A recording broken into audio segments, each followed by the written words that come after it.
Bonjour et bienvenue à ce quatrième cours sur les informations chiffrées.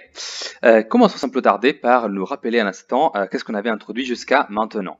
Alors, quand on parle de évolution, donc, on est en train de regarder l'évolution de quantité, c'est-à-dire, comme vous pouvez le voir juste ici dans cet écran, on considère un prix qui présente une évolution de plus 60% et donc il passe de 5 euros à 8 euros. En général, on utilise toujours cette notation, c'est-à-dire d'une première valeur V1 qui passe avec une grande flèche vers une nouvelle valeur V2 et on marque au-dessus de la flèche combien la quantité a augmenté en pourcentage. Donc ici c'est plus 60% et on marque du coup valeur initiale et valeur finale. Alors comment on appelle tous ces éléments? Alors on a appelé donc la valeur initiale c'est 5 euros, la valeur finale c'est 8 euros et 60% c'est le taux d'évolution. Le taux d'évolution. Plus en général, on a vu effectivement comment calculer le taux d'évolution à partir des deux valeurs initiales et la valeur finale. Vous l'avez dans cette formule ici à gauche. On a déjà vu ça. Le taux, effectivement, il est égal à la quantité finale moins la quantité initiale divisé par la quantité initiale, le tout multiplié fois 100 si je veux trouver l'expression en pourcentage. Et de la même façon, à partir de la quantité initiale et du taux d'évolution, je peux trouver la quantité finale, la valeur finale. Et je dis donc que V2, c'est égal à V1 multiplié fois 1 plus T divisé par 100. Et que toute la parenthèse 1 plus T divisé par 100, ça, je l'appelle aussi le coefficient multiplicateur. Ça, c'était la dernière chose que l'on avait vue ensemble. En effet, grâce au coefficient multiplicateur, ça devient beaucoup plus simple d'effectuer les calculs, car il suffit juste de multiplier la valeur initiale fois le coefficient multiplicateur pour obtenir la nouvelle quantité, la valeur finale. Alors, on va voir toutes les choses que je viens de répéter, on va toutes les voir dans un exemple, hein, pour se remettre un peu dans le contexte. Et ensuite, je vais vous apprendre une nouvelle notion aujourd'hui. Donc, je passe à cet exemple que je me suis préparé juste ici. C'est un exemple assez réaliste, car je pense que vous en avez déjà entendu parler. On parle ici de double remise. Alors, lisons-le ensemble. Les soldes ont commencé. Un t-shirt qui avait comme prix initial 20 euros avait été soldé de 10%. Je vais me le noter. Hein. Toutes les choses importantes, c'est déjà un bon réflexe de noter en général avec un souligneur par exemple leur valeur. Mais à cause d'une promotion supplémentaire, son prix est encore réduit de 15%. D'accord? Donc on a un t-shirt qui avait comme prix initial 20 euros, qui a été soldé une première fois de 10%, et à cause de la promotion supplémentaire qui a été probablement déclenchée à cause du début des soldes, son prix était encore réduit de 15%. Quel est le prix final de ce t-shirt? Alors, faisons-nous un petit schéma. Déjà, on sait que la valeur initiale, c'est de 20 euros. Ça, c'est la valeur initiale du prix. D'accord? Donc, si je devais utiliser le vocabulaire introduit jusque-là, ça, c'est la quantité initiale V1. D'accord? Alors, je sais que cette valeur va évoluer. Donc, je fais une flèche et va atteindre une nouvelle valeur que je ne connais pas. Donc là, je mets un point d'interrogation parce que je ne connais pas le prix après la réduction de 10%. Attention, c'est soldé. Donc ici, je vais marquer que le taux d'évolution qui m'intéresse, c'est moins 10%. Ça, c'est le taux d'évolution. Pourquoi moins? Parce que c'est une réduction. D'accord? Donc ici, je me marque bien le taux. OK? Alors moi, j'aimerais du coup maintenant calculer quelle est la nouvelle valeur atteinte par le prix du t-shirt. Eh bien, comment je fais? C'est très simple. Je me rappelle que si je veux calculer V2, parce que c'est ça le rôle de cette quantité-là, c'est V2. Si je veux calculer V2, je dois faire V1 fois 1 plus, et ici je vais marquer du coup mon taux d'évolution, moins 10 divisé par 100. D'accord? Et ça, c'est une opération assez simple. Il suffit juste de remplacer du coup V1. Alors, je sais que V2, du coup, ce sera égal à 20 fois 1 plus, et ça, c'est moins 10 divisé par 100. Vous allez voir, juste si vous le faites à la calculatrice ou si vous faites une simplification, ça va vous faire juste moins 0,1.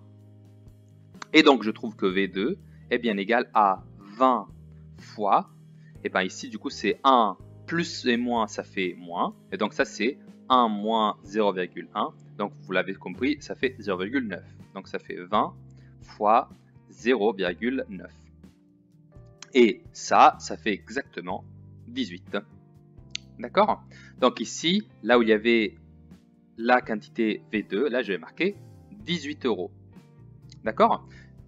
Vous voyez ici, j'ai utilisé tout ce que j'avais déjà mentionné, sauf je ne vous ai pas rappelé le coefficient multiplicateur. Alors le coefficient multiplicateur, en fait, il est égal à cette quantité-là que je suis en train de assurer en ce moment. D'accord?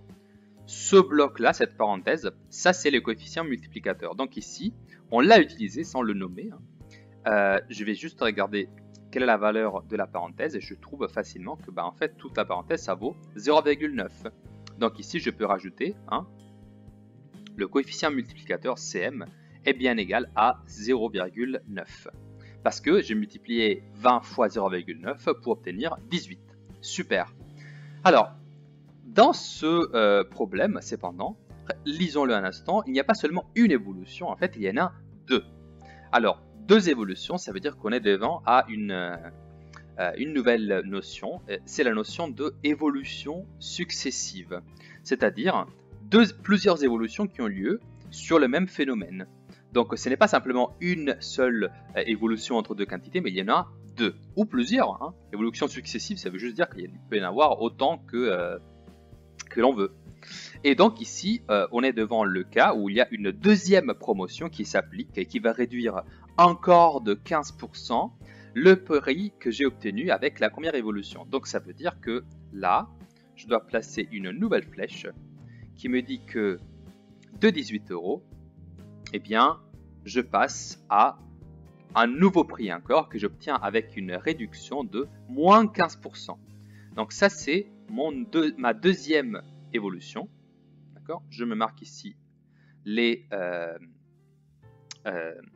quel est le rôle des quantités qui sont en jeu. Et du coup, ici, je vais marquer une quantité que je ne connais pas. Et soyons logiques, si j'avais commencé à V1, j'arrive à V2, là, comment j'appellerais cette quantité? Avec un bon manque de fantaisie, je pense que je peux l'appeler V3. D'accord? Parce que c'est la troisième valeur, c'est la troisième quantité. Donc, je veux calculer cette nouvelle quantité, et bien, je n'ai qu'à réappliquer le même procédé, mais cette fois-ci, du coup, entre 18 et cette nouvelle valeur. Je vais vous faire remarquer quelque chose avant de le faire, d'accord? Regardez toute l'évolution dans sa globalité, d'accord? On a 20 euros, ça c'est le prix initial, on réduit de moins 10% et ensuite on réduit de moins 15%. On pourrait se dire, mais comme on réduit deux fois, donc moins 10, moins 15, peut-être que le résultat final, ce sera une réduction de moins 25%, parce que moins 10, moins 15, ça fait moins 25. Donc ça, comme je ne suis pas sûr, ça peut être vrai, mais ça peut aussi être faux, je ne sais pas. Et du coup, je vais me le marquer comme ça, avec un point d'interrogation, parce que je ne suis pas encore sûr. Ok? Alors, on va voir après si c'est vrai ou pas. Alors, calculons du coup, maintenant on se concentre seulement sur cette deuxième évolution. Calculons maintenant quelle est du coup la quantité V3. Alors, comment je fais? Alors, je vous rappelle encore une fois la formule. Si je veux calculer V3, eh bien, cette fois-ci, je dois le faire à partir de la quantité précédente, donc V2. Et donc, ce sera égal à V2 fois 1 plus le taux divisé par 100. Ça, c'est la formule. Je l'applique ici. Alors, V3, ça va être égal à 18 fois 1 plus, quel est le taux? C'est moins 15 ici, divisé par 100. Ok? Alors, cette fois-ci, je vais calculer du coup le coefficient multiplicateur. D'abord, le coefficient multiplicateur, c'est celui-là, je vous le rappelle, c'est celui que j'ai assuré en jaune. Et donc, je sais que V3 va être égal à 18 fois, et si je vais faire cette opération, vous pouvez le faire à la calculatrice, vous pouvez le faire comme vous voulez, ce n'est pas nécessaire. Ici, vous allez trouver, si vous faites l'opération, que ça vous fait 0,85. D'accord? Donc, si je veux trouver le coefficient multiplicateur, vous l'avez juste là, c'est 0,85. Ok? Et maintenant, il ne me reste qu'à faire cette petite multiplication, ce n'est pas trop dur. Donc, je fais 18 fois 0,85. Ce qui me donne comme résultat, si vous l'exécutez à la calculatrice par exemple, 15,3. D'accord? Donc 15,3, ça va être la nouvelle quantité, c'est la dernière quantité que j'obtiens. C'est celle donc que je peux aller écrire là où il y avait V3. D'accord? V3, donc ça fait 15,3 euros. Super. Alors, regardons maintenant du coup toute l'évolution dans sa globalité. Alors, je suis parti de 20 euros, je suis arrivé à 18 euros et j'ai encore baissé mon prix et je suis arrivé à 15,3 euros. Donc, la double remise, elle a été effectuée de cette façon. Je me marque quel était mon coefficient multiplicateur, le deuxième. Ici, le deuxième coefficient multiplicateur était, on l'a vu, hein, c'était 0,85. Alors, du coup, pour les distinguer, je vais juste numéroter les choses. À la place d'appeler le premier taux juste taux, je vais l'appeler le taux 1. Le deuxième taux, ce sera du coup le taux numéro 2. Et donc, le coefficient multiplicateur, je vais l'appeler CM1 et CM2, donc le deuxième coefficient multiplicateur, juste là. Ok? Eh bien, une fois que j'arrive ici, j'aimerais vous faire remarquer quelque chose. Et oui, parce que j'ai une petite remarque à faire. Regardez un instant nos calculs. Alors, ça n'a pas été très compliqué, hein. Je pense que ça va. Qu'est-ce que nous avons fait en fait? Nous avons juste multiplié, nous avons juste répété le même procédé 2 fois pour obtenir la dernière valeur V3. D'accord? En fait, à la place de faire une seule évolution entre deux quantités, on en a fait 2, l'une de suite à l'autre. Mais qu'est-ce qu'on peut remarquer? Regardons un instant les formules mathématiques que nous avons utilisées. D'accord? Regardez en particulier ici. Qu'est-ce que j'ai écrit ici? J'ai écrit que V3 est égal à V2 fois 1 plus T divisé par 100, en sachant que ce T, du coup, c'est le deuxième taux, hein, parce que du coup, ça, c'était la deuxième évolution. Donc ici, je me le marque bien. Et si je lis juste à la ligne qui se trouve en dessous, je lis que V3 est bien égal à 18 fois 1 plus moins 15 divisé par 100, ce qui est tout à fait logique. Mais reprenons un instant ça. Qu'est-ce que ça veut dire, ça? V3 égale à 18 fois 1 plus moins 15 divisé par 100. Ok? Mais 18 en fait. Qui est 18? Moi je connais son identité. 18, je le retrouve juste ici. Pourquoi? Parce que c'était la deuxième quantité que j'avais calculée à partir de la première. Alors juste laissez-moi remplacer, même si je comprends que ça peut paraître quelque chose qui me complique la vie, mais juste pour vous faire comprendre comment ça marche, laissez-moi remplacer 18 à partir de ceux que j'ai utilisés pour l'obtenir. Donc je vais écrire V3, c'est égal à quoi? Eh bien, ce 18, je l'ai obtenu avec cette formule-là. Celle que j'assure en rouge, celle que j'encercle en rouge, pardon. Eh bien, du coup, je vais juste la remplacer. Je dis que V3, c'est égal à V1 fois 1 plus moins 10 divisé par 100 fois 1 plus moins 15 divisé par 100. Regardez ça. Je suis en train de composer comme un sort de petit train avec, à chaque fois, je rajoute un wagon. Qu'est-ce que j'ai fait? 18, qui était ici, je l'ai remplacé par la quantité V1 fois 1 plus moins 10 divisé par 100, qui était égal à 18 en fait, parce que je sais que V2 est égal à 18, et donc ici j'ai juste remplacé avec cette expression-là pour calculer 18. C'est la même chose, c'est la même chose. Et de ce côté-là, vous pouvez le voir, hein, ça, là j'ai juste réécrit ce que je savais déjà être vrai, c'est-à-dire quel était le coefficient multiplicateur pour passer de V2 à V3. Et donc ici, regardez un instant, qu'est-ce que je me retrouve à avoir? Qu'est-ce que j'ai ici? Alors, je sais que V3, du coup, ce sera égal à V1 fois... Quel est le rôle de ça? Eh bien, on a dit tout à l'heure, ça c'est le premier coefficient multiplicateur. Donc je marque, ça c'est CM1. Et quelle est du coup la quantité bleue juste ici? Bah, lui, c'est le deuxième coefficient multiplicateur.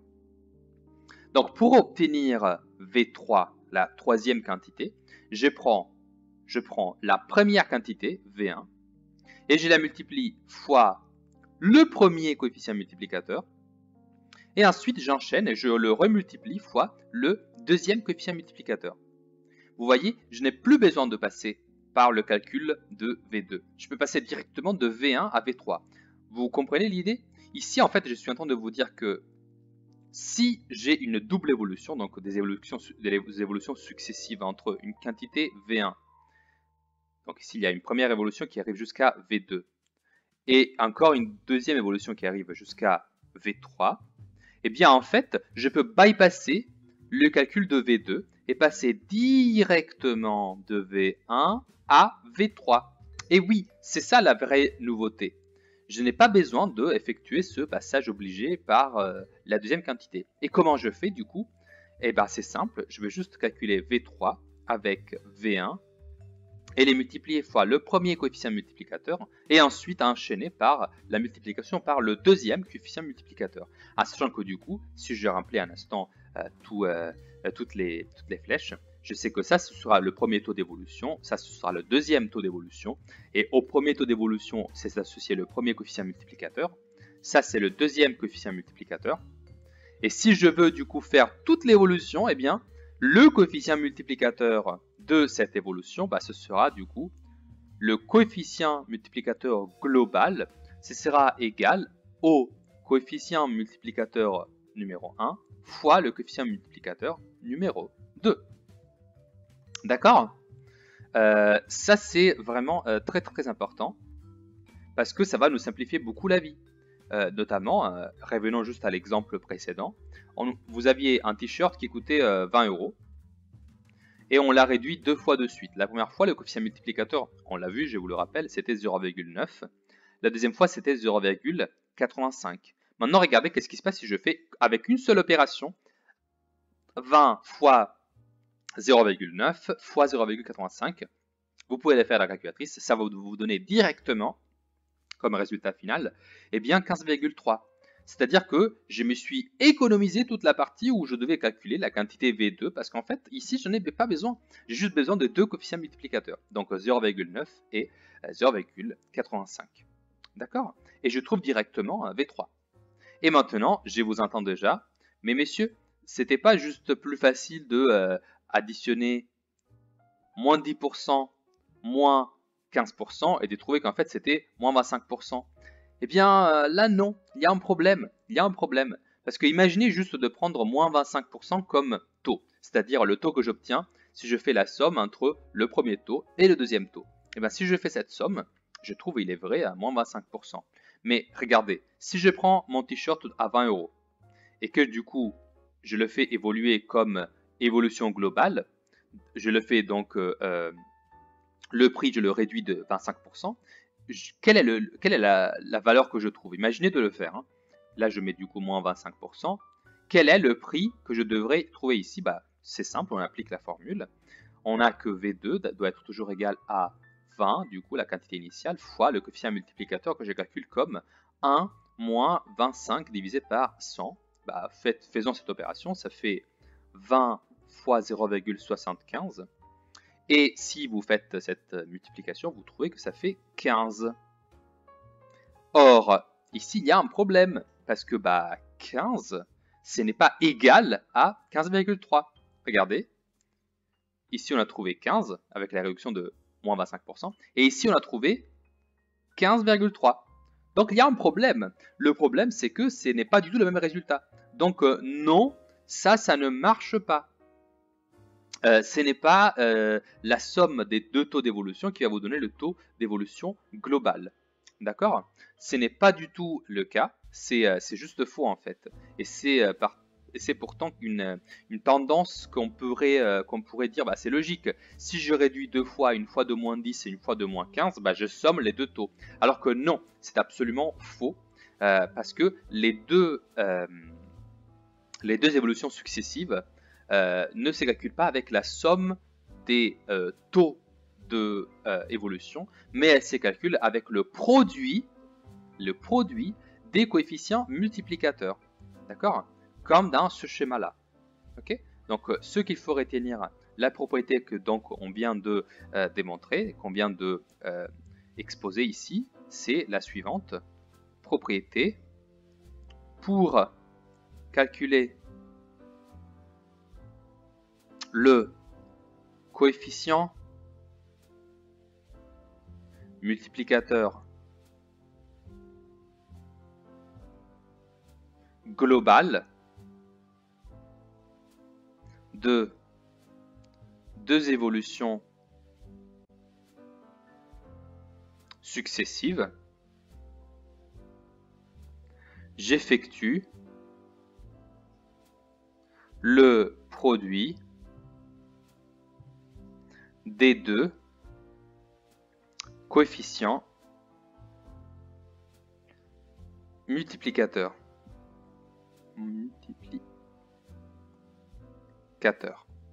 C'est-à-dire que le coefficient multiplicateur global de toute l'évolution, de la première quantité à la dernière quantité, de la première valeur à la dernière valeur, ça se calcule comme le premier coefficient multiplicateur multiplié fois le deuxième, CM1 fois CM2. D'accord? Il n'y a pas de somme ou de soustraction, il y a une multiplication ici. C'est très important de ne pas se confondre entre la somme des taux d'évolution et la multiplication des coefficients multiplicateurs. Vraiment, c'est très important. D'accord? Donc ici, le coefficient multiplicateur global, encore une fois, je vous l'encadre ici. Vous avez l'exemple et l'explication du procédé. Vous voyez bien ici, si je veux obtenir le coefficient multiplicateur global, je dois multiplier les deux coefficients multiplicateurs CM1 et CM2. Je vous fais un dernier exemple avant de nous quitter.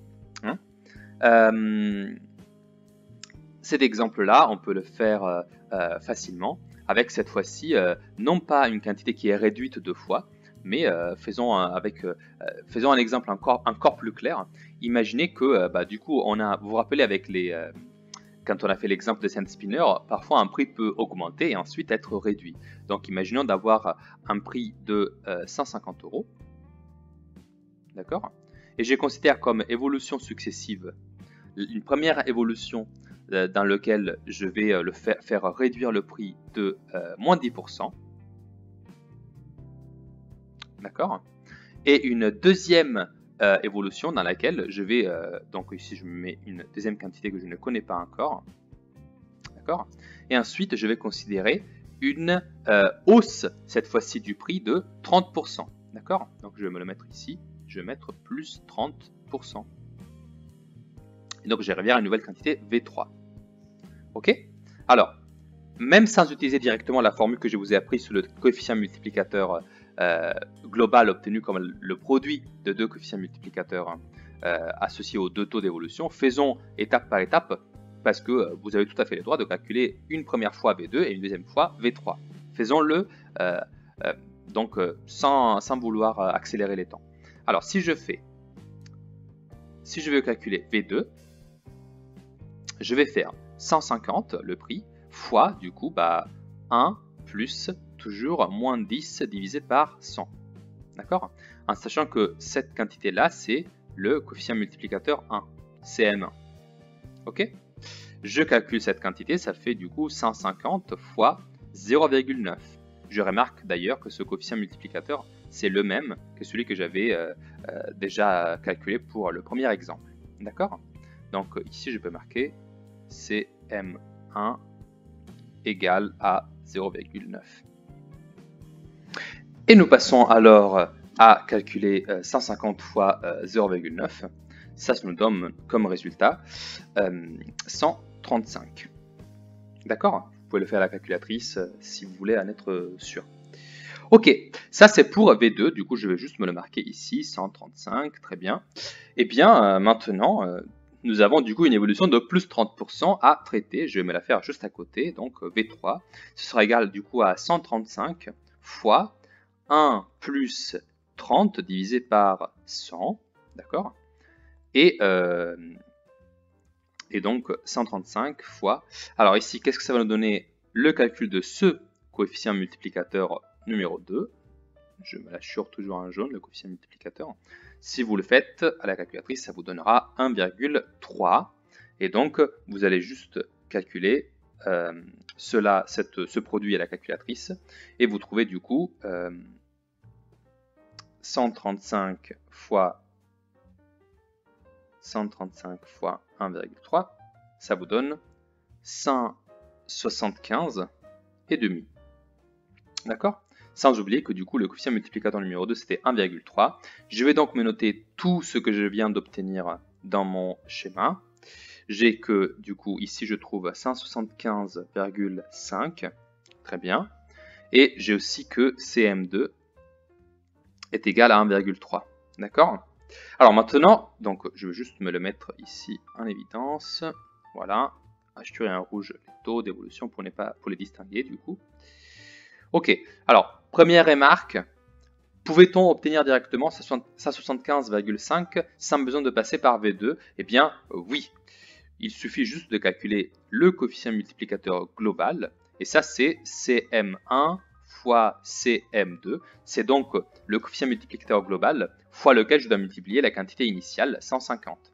Ça veut dire que du coup je vais faire 150 fois le premier coefficient multiplicateur 0,9 fois 1,3, le deuxième coefficient multiplicateur, pour obtenir le résultat final. Et donc ici, qu'est-ce que je suis en train de faire? Eh bien, 0,9 fois 1,3, c'est exactement ça qui me donne le coefficient multiplicateur global.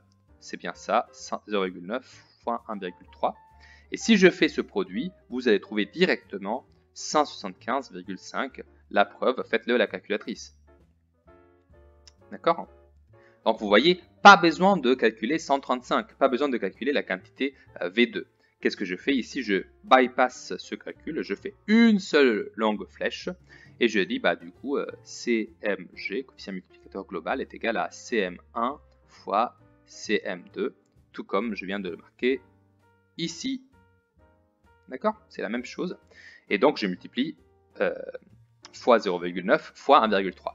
Et une autre remarque que je peux vous faire, c'est que, regardez un instant maintenant, nous on a deux évolutions successives, encore une fois, moins 10%, plus 30%.